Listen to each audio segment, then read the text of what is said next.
Assalamualaikum warahmatullahi wabarakatuh. Saya Sabina Hoiruniswa dari kelas 11 IPS 2 nomor absen 31. Di video kali ini saya akan menjelaskan tentang budidaya pembenihan ikan konsumsi. Apa sih itu pembudidayaan ikan? Pembudidayaan ikan adalah kegiatan untuk memelihara, membesarkan, atau membiakkan ikan serta memanen hasil dalam lingkungan yang terkontrol, termasuk kegiatan yang menggunakan kapal untuk memuat, mengangkut, menyimpan, mendinginkan, menangani, mengolah, dan mengawetkannya. Jenis produksi hasil budidaya pembenihan ikan konsumsi. Ikan konsumsi pada air tawar, contohnya ikan lele, ikan patin, dan ikan nila. Untuk ikan konsumsi pada air payau, contohnya ikan kakap, ikan kerapu, dan ikan mujair. Budidaya usaha perikanan menurut jenisnya. Usaha perikanan sendiri mencakup setiap usaha perseorangan atau badan hukum dalam menangkap ataupun membudidayakan ikan demi menciptakan nilai tambah ekonomi bagi para pelaku usaha. Dalam dunia usaha perikanan dikenal 3 bidang usaha, yaitu 1. Usaha perikanan budidaya atau aquaculture, yaitu suatu usaha yang bertujuan untuk memproduksi ikan dalam suatu wadah pemeliharaan yang dikontrol dan berorientasi kepada suatu keuntungan. Misalnya budidaya ikan lele, ikan nila, ikan gurami, ikan patin, dan lain sebagainya. Usaha ini bisa dilakukan dalam bentuk tambak-tambak, kolam-kolam, atau empang-empang yang diatur sedemikian rupa sehingga memiliki kondisi sempurna untuk mengembangkan sumber daya yang dibiakkan di sana. 2. Usaha perikanan pengolahan, yaitu suatu kegiatan usaha dengan tujuan untuk meningkatkan nilai tambah yang dimiliki oleh suatu produk perikanan. Selain itu, usaha perikanan pengolahan ini juga bertujuan sebagai pendekatan produk perikanan terhadap pasar dengan harapan agar dapat diterima oleh konsumen secara luas dan menyeluruh. Misalnya, dalam pembuatan nugget ikan, kerupuk ikan, bakso ikan, dan usaha-usaha sejenis lainnya. 3. Usaha tangkap ikan. Usaha satu ini adalah suatu kegiatan usaha yang terfokus dalam produksi ikan dengan jalan menangkap ikan yang berasal dari perairan darat maupun perairan laut. Usaha ini dilakukan dengan kapal-kapal yang dilengkapi peralatan khusus untuk menangkap hasil laut yang dituju guna mendapatkan hasil optimal. Desain budidaya pembenihan ikan konsumsi. Desain dan konstruksi kolam. Desain kolam bisa berbentuk persegi, persegi panjang, lingkaran, trapesium, segitiga, bahkan bentuk tidak beraturan. Hal tersebut disesuaikan dengan kondisi lahan dan lokasi. Bentuk kolam yang umum digunakan adalah persegi dan persegi panjang. Kolam yang akan digunakan sebaiknya mempunyai pematang kolam, dasar kolam, dan pintu air.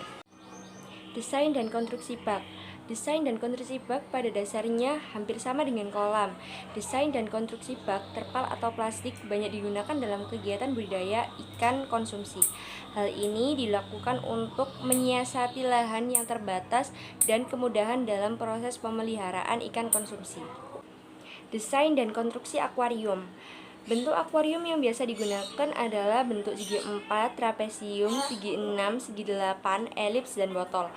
Setelah mengetahui bentuknya, hal yang perlu diperhatikan adalah ukuran ketebalan kaca berkisar antara 3 mm sampai 16 mm. Ukuran ketebalan kaca untuk dasar akuarium sebaiknya ditambah 1 sampai 2 mm. Semakin besar ukuran akuarium, maka semakin tebal ukuran kaca. Desain dan konstruksi jaring apung atau keramba jaring apung. Konstruksi pada jaring apung terdiri dari 2 bagian, yaitu kerangka dan kantong jaring. Kerangka berfungsi sebagai tempat pemasangan kantong jaring dan tempat lalu lalang orang memberi pakan dan panen. Kantong jaring apung merupakan tempat pemeliharaan ikan. Proses budidaya pembenihan ikan lele. Dalam kegiatan pembenihan ikan konsumsi, khususnya ikan lele, perlu diperhatikan beberapa hal agar memenuhi standar produksi, yaitu sebagai berikut. 1. Persiapan sarana dan prasarana atau media pemijahan indukan. Dalam pemijahan indukan ikan, Langkah utama yang harus dilakukan adalah persiapan kolam. Kolam yang digunakan dapat terbuat dari terpal, fiberglass, kolam semi permanen, dan permanen, atau tembok bersemen. Pastikan kolam yang akan digunakan bersih agar anakan ikan yang baru menetas tidak terkontaminasi penyakit. 2. Pemeliharaan induk.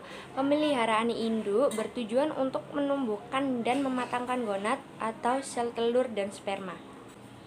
Penumbuhan dan pematangan dapat dipacu dengan pendekatan pengendalian kondisi lingkungan, pakan berkualitas, dan hormonal.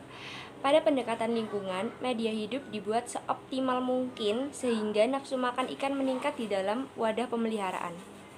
Ciri-ciri induk lele siap memijak adalah calon induk jantan dan betina terlihat mulai berpasang-pasangan dan kejar-kejaran. 3. Pemijahan atau pembenihan. Pemijahan atau pembenihan adalah proses pembuahan telur oleh sperma.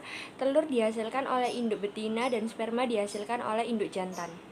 Induk betina yang telah matang, gonad berarti siap melakukan pemijahan. Proses pemijahan atau pembenihan dapat berlangsung secara alami dan buatan. 4. Penetasan telur.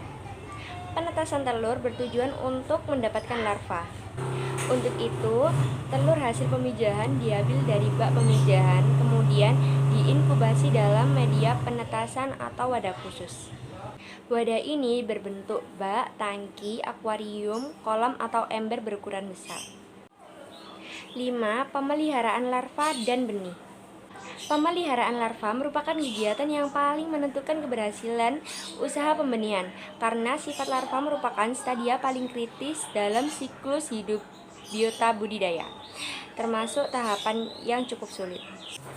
Sekian penjelasan dari saya, mohon maaf apabila ada salah kata dan kekurangan. Terima kasih. Wassalamualaikum warahmatullahi wabarakatuh.